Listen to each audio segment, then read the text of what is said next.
நீலகிரி மாவட்டத்தில் அடுத்த 2 நாட்களுக்கு மிக கனமழைக்கான சிவப்பு எச்சரிக்கை விடுக்கப்பட்டுள்ள நிலையில் மாவட்ட நிர்வாகம் தயார் நிலையில் இருப்பதாகவும் தடை விதிக்கப்பட்ட இடங்களுக்கு சுற்றுலா பயணிகள் செல்லக்கூடாது என நீலகிரி மாவட்ட ஆட்சியர் வேண்டுகோள் விடுத்துள்ளார். 2 நாள் ரெட் அலர்ட் இஷ்யூ பண்ணிருக்காங்க.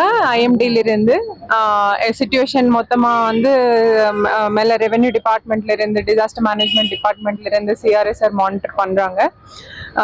ஏற்கனவே என்டிஆர்எஃப் டீம் மறுபடி அனுப்பிட்டாங்க. அவங்க இப்போ ஸ்டேஷனா இருக்காங்க இங்கே. இப்போதைக்கு நம்ம எதுவுமே க்ளோஸ் பண்ணல. ஈவினிங் வரைக்கும் பார்த்துட்டு சிச்சுவேஷன் பார்த்துட்டு ஏதோ இருந்துச்சுன்னா அந்த ஏரியாஸ் மட்டும் க்ளோஸ் பண்ணுவோம். ஏற்கனவே இருக்கிற 43 ஜோனல் டீம்ஸ் எல்லாரும் ரெடியா இருக்காங்க. இன்னைக்கு ஈவினிங் மீட்டிங் கூட வச்சிருக்கோம்.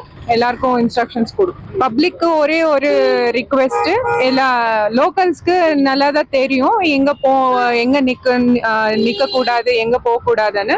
அதே மாதிரி டூரிஸ்ட் கூட வரும்போது வெதர் அப்டேட்ஸ் செக் பண்ணிட்டே இருக்கணும். சோஷியல் மீடியா ஹேண்டில்ஸ் செக் பண்ணிட்டு எந்தெந்த லொகேஷன்ஸ் வந்து க்ளோஸ்ட் இருக்கோ அங்க தயவு செய்து உள்ள போக கூடாது.